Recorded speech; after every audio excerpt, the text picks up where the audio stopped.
민주당과 새정치연합이 신당 창당을 발표한 이후 창당 작업에 속도를 내고 있습니다.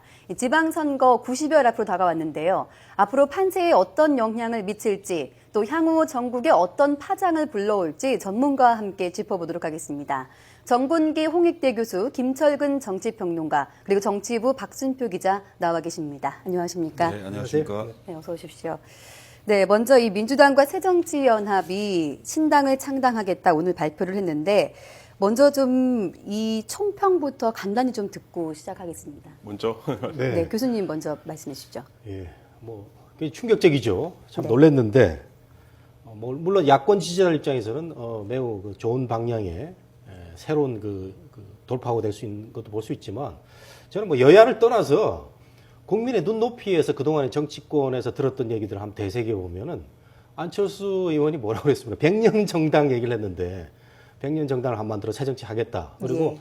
선거를 위한 정당을 만들지 않겠다 이런 얘기 했거든요. 이런 점에서 참 옛날 기성 정치인들이 했던 말을 손바닥 뒤집듯이 뒤집고 오늘 삼지대로 간 거고요. 그다음에 조금 전에 우리 대변인 금태섭 대변인이 뭐라고 그랬냐면은 새로운 새정치를 만들기 위한 새 방법이다. 이게 무슨 말장난도 아니고요. 네. 우리가 이 정당 만드는 것을 이렇게 쉽게 생각하고 국민들에게 했던 얘기를 다시 뒤집고 하는 건 정말 저는 오늘 평론가 이전에 유권자, 국민들의 눈높이에서는 납득이 가지 않는다 이렇게 말씀드리고 싶습니다. 네, 부정적으로 보시는군요. 그러면 여러 가지 부정적인 견해가 있을 수 있는데요. 네. 저는 좀 달리 보는데 야권 지지자 입장에서 봤을 때는 참 다행스러운 일이다 이렇게 생각할 수가 있을 겁니다. 우선 자신감을 좀 회복한 측면이 있고요. 네, 그리고 전통적인 지지층이 복원될 가능성이 좀 있습니다. 그리고 아마 투표율이 좀 올라가지 않을까 이런 생각도 좀 해봅니다. 그리고 새정치연합과 민주당으로 상당히 마음이 괴로운 지지자들이 많았을 거예요. 이런 부분이 해소되면서 아무래도 지방선거 투표율에 영향을 좀 주지 않을까 이런 생각을 좀 해봅니다. 네. 두 분 좋은 말씀 해주셨는데요. 정리를 해드리면 새누리당 지지자 입장에서 보면 사실은 굉장히 충격적이고 이런 얘기를 하더라고요. 한중진 의원께서 오늘 제3지대 창당 선언은 새누리당 지지자 입장에서 볼 때 새정치의 종언이고 안철수 의원의 민주당 입당에 불과하다. 이렇게 정리를 했습니다.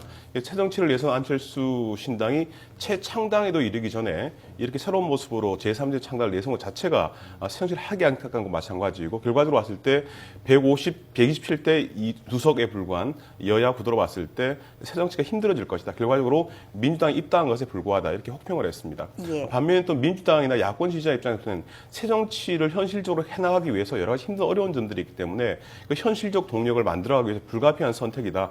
그런 만큼 지방선거에서 좋은 성과를 내고 그 성과를 바탕으로 해서 호랑이를 잡을 호랑이로 들어갔으니까 진짜 호랑이를 잡는 성과를 내야 되지 않겠냐. 이렇게 덕담하는 분도 있었습니다. 네. 정치적으로 큰 충격이다, 파장이다, 지방선거에 영향을 미칠 것이다 이렇게 다 전망하고 계시는데요. 오늘 오전 10시에 이렇게 발표를 한 다음에 5시간이 지난 다음에 오후 3시에 신당 창당 실무회의가 열렸습니다. 이렇게 속도가 굉장히 빨리 진행이 되고 있는데 이렇게 속도가 빨라지고 있는 이유 그 배경이 어디에 있다고 보십니까? 교수님부터. 예, 아무래도 6.4 지방선거 한 90일 남았는데 네. 이미 예비 후보들은 다 각 진영에 새를 업고 뛰고 있거든요. 예를 들면 전북 전주에 가면은 안철수 의원하고 사진 찍은 현수막 걸어놓고 열심히 뛰고 있는데 이런 결정이 이루어지니까 3지대 창당 빨리 해야 된다는 건 분명한데요. 네. 우리가 역사적인 교훈을 한번 들어보면은 열린 우리당이 만들어질 때요. 매우 아주 신속하게 만들어졌는데 그때 우리 기억하시지만 민주당 일부 반대 지지자들은 머리채 잡고 난리가 났지 않습니까? 그때 뭐라고 그랬냐면은 100년 정당 얘기를 했어요. 근데 열린 우리당이 3년 6개월 만에 무너졌는데 예. 안철수 의원도 최근까지만 해도 100년 정당 얘기를 많이 했거든요. 이게 우리 박순표 기자 잘 아시다시피 국회 정치부 출입 기자들이 꼽은 새빨간 거짓말 중에 가장 대표적인 사례가 100년 정당이었습니다. 이런 점에서 볼 때는 이번에 3지대 정당을 매우 급하게 만드는데 옛날 일을 하면 조금 되새김질 해보고 그리고 야권 재편 움직임 계속 갔으면 좋겠습니다. 네. 평론가님 어떻게 우선 시간이 없는 거죠. 6월 4일 지방선거 앞두고 신당을 창당하려면 최소한 물리적 시간이 있어야 되는 거죠. 네. 최소 한 달은 필요한데요. 3월 달 이내에 창당을 하려면 빠른 속도로 가지 않으면 안 된다 이런 측면이 있고요. 그다음에 양측의 당내 사정이 좀 있을 수 있습니다. 예. 지금 김한길 대표하고 안철수 의원이 합의를 했는데요. 이 합의 하나는 어떤 의미를 갖고 있냐면 신당, 새로 창당되는 신당의 주도권을 갖는 주도 세력이 바뀌는 걸 의미합니다. 지금 민주당은 친노가 다수파인데요. 예. 거의 대략 한 60, 70% 정도 된다고 보는데 이분들이 새로운 정당을 창당하는 과정에서 결국 그 세력이 30% 이하로 영향력이 떨어지는 상황이 돼요. 그러면 결국 그걸 누가 메꾸냐면 안철수 의원 세력이 메꾸게 되는 상황이 되거든요. 그래서 네. 새로 창당되는 정당의 주도 세력이 바뀐다. 이런 측면에서 본다면은 지금 통합을 대놓고 반대할 수는 없습니다. 없지만은 실무적이고 구체적인 사안으로 넘어갈 때 당내에 여러 걸림돌이 생길 수가 있고요. 민주당 입장에서 민주당 내를 본다면 그렇고, 그다음에 새정치연합을 본다 하더라도 민주당하고 같이 하는 세력은 흔쾌하겠죠. 그렇지만 애초에 새누리당 쪽에 좀 가까운 보수적인 측면이 있는 분들은 좀 반발할 수도 있거든요. 이런 시간적 여유를 안 주겠다는 거죠. 주도하는 세력에서. 예. 그래서 빨리 좀 진행되지 않을까 이런 생각. 두 분 잘 지적해 주셨는데요. 일정상의 측면에서 보면 신당이 창당되기 위해서는 5개 이상의 시도당과 1개 중앙당이 필요합니다. 시도당 1000명 이상의 당원이 확보돼야 되고 중앙당은 오프라인에서 창당 대회를 해야 합니다. 근데 이전에 제3지대 창당 이전에 민주당이 해산제를 거쳐야 하기 때문에 물리적으로 시간이 굉장히 부족하죠. 예. 첫 번째 일정상 이유고요. 두 번째는 말씀하신 것처럼 그 정광석화처럼 해치우지 않으면 복잡한 민주당 내부 사정 때문에 또 신당 내부 복잡한 사정 때문에 의회의 불협화음이 생길 거였고, 이 불협화음이 생기게 되면 의외로 지방선거에서 상당히 효과도 내지 못하고 필패할 우려가 있기 때문에 네. 아마 가장 빠르게 정책 잡음 없이 속도를 낼 것으로 보입니다. 네, 그러면 신당 창당이 정말 3월 말까지 완료가 될까요? 글쎄요, 그런 현재 그 상황을 뭐 예상 어려울 것 같고요. 다만 후보를 내는데 문제가 없으려고 한다면 4월 초까지는 창당이 돼야지 문제가 없을 겁니다. 아마 네. 일정상으로 봤을 때 그렇습니다. 제가 보기에는요, 그 창당하고 하는 거는 우리 하도 많이 해가지고 우리 정치권들이 하도 많이 해가지고요, 뚝딱뚝딱 그대로 만듭니다. 그거 뭐 별 문제 없을 것 같고, 문제는 저는 우리 김 소장님 말씀하신 거하고 조금 견해를 달리하는데, 친노가 이번 그 제3지대 그 신당을 저는 내심 반겼다고 봅니다. 예. 김한길 대표가 여러 가지 형식안을 들고 나왔는데 지지율이 뭐 아주 그 완만하게 조금씩 올라갔지만 뭔가 보여주지 못했고요. 또 안철수 진영에서 새로운 정치 세력이 온다고 하는데 지금 그 윤여준 의장도 그렇고 김성식 의원도 그렇고 뭐 사실상 지금 멘붕 상태라고 하는데 안철수 진영이 과연 들어와서 제대로 된 세력을 구축할 수 있느냐 이런 점에서 볼 때는 그 친노의 지금 확고한 위치는 크게 저는 흔들리지 않다고 보기 때문에 조금 김 소장님하고는 앞으로 친노 진영의 그 활동 영역은 더 넓어질 수 있다 이렇게도 좀 생각합니다. 네. 어차피 야당의 파이가 더 커진다고 생각을 하고 있기 때문에 아무래도 그렇게 생각하는 것이 아닌가. 네.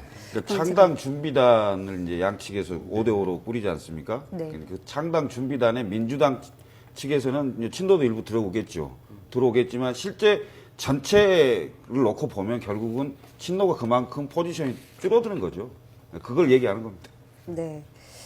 이렇게 되면 아무래도 이번 지방선거가 새누리당 그리고 민주당 새정치연합 3자 구도가 아니고 이제 양당 구도가 될 것 같은데요. 그렇게 되면은 이제 2자 구도가 될 텐데 앞으로 지방선거에 어떤 영향을 미칠지도 좀 관심이거든요.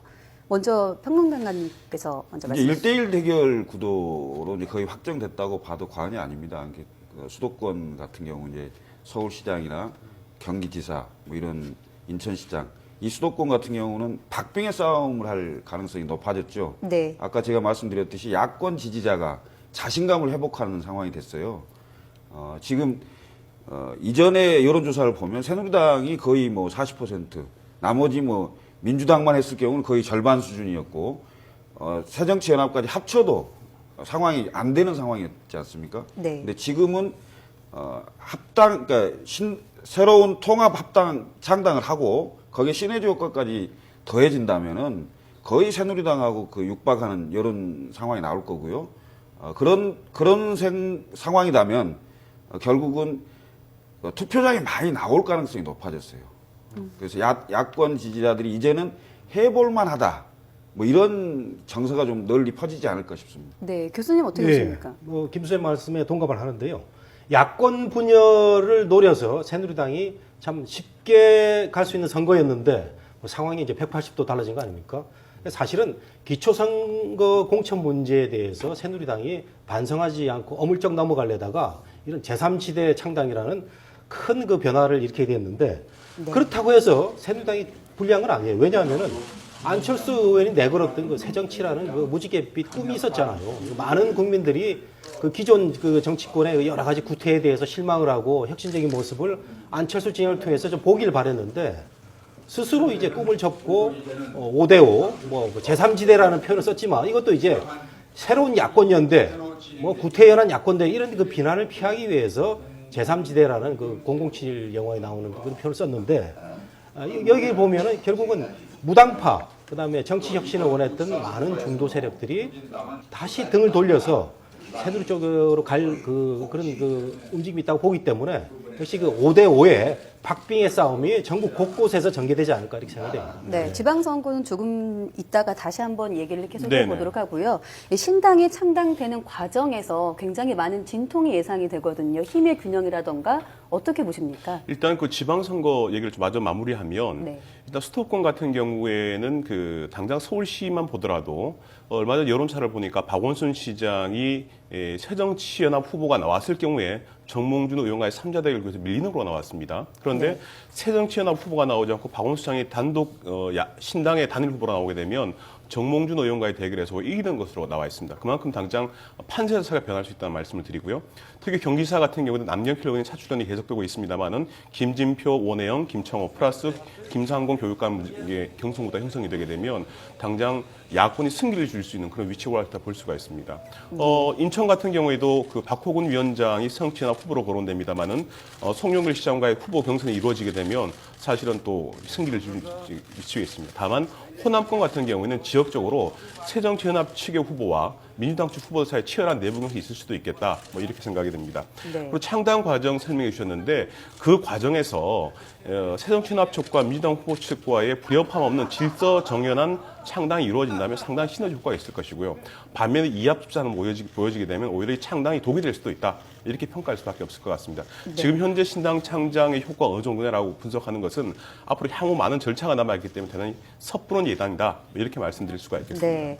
그러면 새누리당의 반응을 좀 살펴보도록 네네. 하겠습니다. 지금 속보가 들어왔는데요. 김황식 전 총리가 14일 오후에 귀국한다. 이런 속보가 들어왔습니다. 네네네. 오늘 또 정몽준 의원이 그렇습니다. 서울시장에 출마하겠다고 밝혔는데 네네네. 그렇다면은 김황식 전 총리하고 뭐 정몽준 의원, 이해훈 의원 뭐 세 명이 경쟁을 하게 될 텐데 그렇습니다. 앞으로 어떻게 보시나요? 일단 정몽준 의원이 고실컷 때 출마 선언을 했고요. 김황식 전 총리가 13일 아닌 14일 귀국한다고 했는데 14일 귀국하는 것은 뭐 출마를 기정사실화한 것으로 봐야 될 것 같습니다. 네. 당초 미국 일정을 보면 4월 중순 귀국이었기 때문에 앞당겨 온다는 것은 경선을 준비한 과정이고 출마를 기정사실화하는 것이라는 게 언론의 예측이 아니고 김황식 전 총리 측에서 나온 이야기입니다. 네. 그렇다고 그런다면 이제 김황식 전 총리 그리고 정몽준 의원 또 이해원 최고위가 3파전 구도인데 아무래도 김황식 정몽준 두 양자 구도로 이어지게 될 텐데 이 두 분이 실제 경선을 하게 될 것인지 한다면 완주하게 될 것인지 좀 지켜봐야 되는 상황이고요. 그렇게 성행보를 한 여권의 단일 후보와 박원순 시장과의 맞대결 구도에 형성이 될 거고요. 네. 일단 현재로서 경선이 이루어지게 된다면 어떤 형태로 보면 여당 입장에서 흥행의 플러스 요인이 분명히 될 겁니다. 그렇다고 한다면 이를 준비하고 있는 박원순 시장과의 참 재미있는 싸움이 벌어지게 됐다 이렇게 평가할 수 있을 것 같습니다. 네. 다만 이 상황에서 어느 후보가 유리하다, 어느 진영이 유리하다 평가하는 것은 창당 과정에서의 불협화음이나 진통을 봐야 될 것이고요. 새누리당 역시도 경선 과정에 불협화음 진통을 봐야 될 것이기 때문에 미리 예측해서 말씀드리는 것은 어렵다. 다만 수도권에서는 치열한 승부가 벌어질 것이고 호남권에서는 신당 내부적으로 치열한 내부 경쟁이 벌어질 것이다. 이런 큰 틀에서만 말씀드릴 수 있을 것 같습니다. 네. 마지막 질문 좀 드리겠는데요. 세 분 모두 좀 부탁을 드리겠습니다. 예측하기 어려운 질문이지만 지금 새누리당 같은 경우는 지방선거에서 중진을 차출해서 내세우겠다 이렇게 하고 있고 뭐 신당을 창당한 야권은 이번에 어떤 후보가 나올지도 아직 불분명한데 과연 승자가 누가 될지 어떻게 전망하시는지 교수님부터 듣도록 하겠습니다. 근데 두 당 모두 뭐 상향식 공천으로 이번에 기초선거 공천 폐지 문제를 슬그머니 넘어가려고 하고 있어요. 상향식 공천을 한다고 그러면서도 뭐 전략 공천 얘기는 또 남아 있고. 예. 이 제3지대 창당하는 그룹에서도 상향식 공천은 굉장히 또 금강옥조처럼 하고 있는데 저는 이게 무슨 말인지 잘 모르겠어요. 근데 제가 볼 때는 새누리당 쪽에서도 정리가 되는 그 와중에 이번 그 제3지대 창당을 하면서 후보군들 간에 그 여러 가지 그 공천 문제가 있는데 저는 경선보다는 민주당 쪽에서 대거 양보를 해가지고 지금 뭐 이제 김상곤이나 오거돈 같은 사람들은 아예 그 새로운 야권 연대의 후보로 옹립을 하고 기존의 그 후보들은 그 양보를 하는 그런 그 모양새가 되지 않을까 생각이 돼요. 왜냐하면은 이것도 경선하게 되면요. 제3지대 창당에 이 또 야권에서 보는 그런 그 고상한 그런 모습이 많이 헝클어지기 때문에 이런 그 전략적 공천 이런 모습이 여야 모두에서 다 나올 거로 생각이 됩니다. 네. 공천 문제 좀 짚어주셨고요. 그럼 평론가님께서는 새누리당과 신당 과연 이번 지방선거에 누가 승자가 될지 예상이 좀 박빙의 되십니까? 승부가 예상이 됩니다. 네. 단 지금 현재 여당은 수도권의 빅 이벤트 그 인물들을 좀 중진들을 내세워서 그 경선을 통한 컨벤션 효과를 좀 노리는 게 좀 강한 것 같고요. 지금 야권은 뭐 아시다시피 이제 통합을 하기 위한 새로운 당 신당을 창당하겠다는 그런 양측의 그 장점이 있는 거죠. 그러니까 아까 야권 지지자는 뭐 자신감 회복이라는 측면이 있을 수 있고요. 예. 여권 지지자들은 대통령에게 힘을 좀 실어줘야 된다. 뭐 이런 논리를 좀 펼 수 있는 게 있고요. 단 지방선거, 그러니까 기초단체에 대한 공천 여부 있지 않습니까? 신당은 공천 안 하는 상황이 될 거고요. 네. 지금 새누리당은 공천을 하겠다고 하는데 그것이 과연 현실적으로 그 조직적 힘을 발휘하는 게 이제 공천을 하는 거고요. 그러니까 명분으로 이제 바람몰이를 하는 게 이제 공천을 안 하는 건데 과연 어느 쪽에 손을 들어줄지는 지켜봐야 되겠습니다만 그게 아마 최대의 승부처가 되지 않을까 이런 예상을 좀 해봅니다. 네.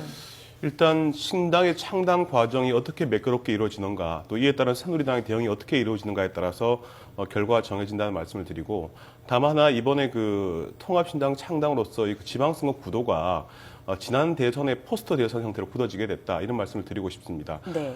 지방정부 심판론대 정권 견제를 맞섰던 여야가 이번에는 그런 구도보다는 사실상 그 양 진영의 통합이 이루어짐으로 해서 포스트 대선 구도로 이루어지겠다. 이런 바꿔 말씀드리면 총선을 앞두고 대선 이후에 여야가 정면대결 하는 구도로 이루어지기 때문에 그만큼 치열한 박빙의 승부가 될 것이다. 뭐 이런 예상 가능할 것 같습니다. 네. 그러면 새누리당과 신당 간의 이번 지방선거는 박빙의 승부가 될 것이다. 모두 그렇게 공감을 해주시는 거죠.